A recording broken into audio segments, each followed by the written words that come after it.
तो जानवर खाया है? नहीं साहब, आपने जानवर नहीं खाया है। वो जो जानवर है उसको आप खा सकें इसके लिए पहले उस जानवर ने न जाने कितना अन्न खाया है। ये बात आपको समझ में नहीं आती। लोग कहते हैं देखो मैं घास पात नहीं खा रहा, मैं अगर घास पात खाऊंगा तो पेड़ कटेंगे, मैं तो इसीलिए जानवर को खा लेता हूं। और उस जानवर ने क्या खाया है? वो जानवर अपने आप ही बड़ा हो गया।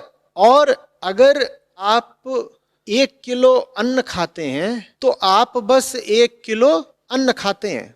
आपने कुछ खा लिया, दाल खा लिया, आपने चावल खा लिया, आपने गेहूं खा लिया, आपने कुछ खा लिया अपनी पसंद का। और कितना खाया आपने? 1 किलो। अब 1 किलो खाया तो 1 ही किलो खाया। लेकिन अगर आपने 1 किलो मांस खाया तो जानते हो उसके लिए तुमने कितना अन्न खाया? 1 किलो मांस खाने के लिए तुम 10 से 20 किलो अन्न पहले उस जानवर को खिलाते हो। जब जानवर 10 से 20 किलो दाना खाता है तब उसका 1 किलो मांस तैयार होता है। बात कुछ समझ में आ रही है? तो जानवर को खाने वाले कृपया ये ना सोचें कि वो पेड़ों को बचा रहे हैं। अगर तुमने, दोहरा रहा हूं, अगर तुमने दाल चावल खाया होता 1 किलो तो 1 ही किलो खाया।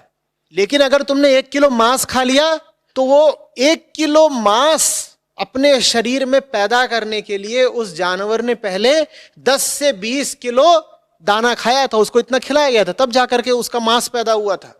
मांस ही नहीं, उस जानवर को बड़ा करने के लिए उस पर पानी की भी बहुत खपत हुई थी। दुनिया में इस वक्त पानी की भी बहुत कमी है। तो आपके सामने मांस आता है, आप सोचते हो सिर्फ मांस है, वो मांस नहीं है, बहुत ज्यादा। 1 किलो मांस खाने से अच्छा 1 किलो दाल खाना, 1 किलो मांस खाने से अच्छा 1 लीटर जूस पी लेना। हर स्थिति में शाकाहारी भोजन मांसाहारी भोजन से क्वालिटी में बहुत अच्छा है और कीमत में बहुत सस्ता है। मैंने अभी थोड़ी देर पहले एक कैलकुलेशन किया, वो ये कि अगर हम 1 एकड़ खेत में खेती करें और 1 एकड़ खेत की खेती में साल में 4 फसल लें और 4 फसल में गेहूं भी हो, 4 फसल में चावल भी हो जाए, 4 फसल में दालें भी हो जाएं, कुछ सब्जियां भी हो जाएं, तो 1 एकड़ खेत में जितनी खेती हम करेंगे साल भर में, उसमें 22 लोगों का भोजन हम दे सकते हैं। 1 एकड़ खेत में खेती करके 22 लोगों का पेट भरा जा सकता है पूरे साल में जितना उत्पादन होगा। उसी 1 एकड़ खेत में जितना अन्न पैदा हो, उस पूरे अन्न को किसी जानवर को खिलाया जाए और उसका मांस पैदा किया जाए तो उस मांस से पूरे साल में सिर्फ 2 लोगों का ही पेट भर सकता है।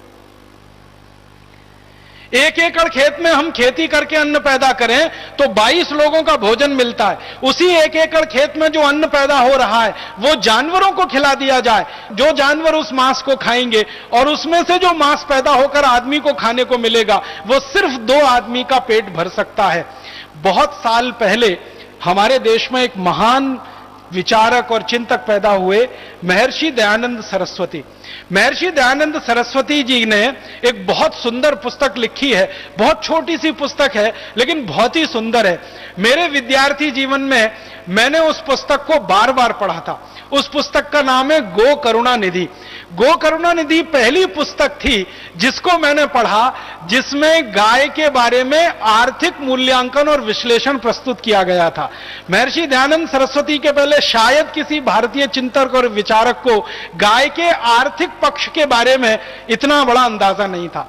तो महर्षि दयानंद जी ने भी यही लिखा है कि एक गाय को काटकर उसका मांस खिलाओ तो बहुत मामूली से थोड़े से लोगों का जीवन चलता है, लेकिन उसी गाय को जिंदा रखो और उसके दूध का और दूध के अलावा दूसरी वस्तुओं का उपयोग करो तो उससे कई गुना ज्यादा लोगों का जीवन चलाने का रास्ता खुलता है।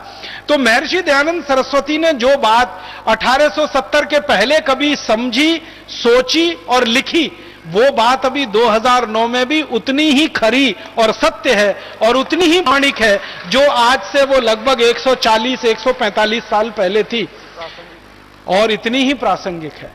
तो हम तो सब महर्षि दयानंद के पुत्र हैं, हम तो सब महर्षि दयानंद के मार्गी हैं।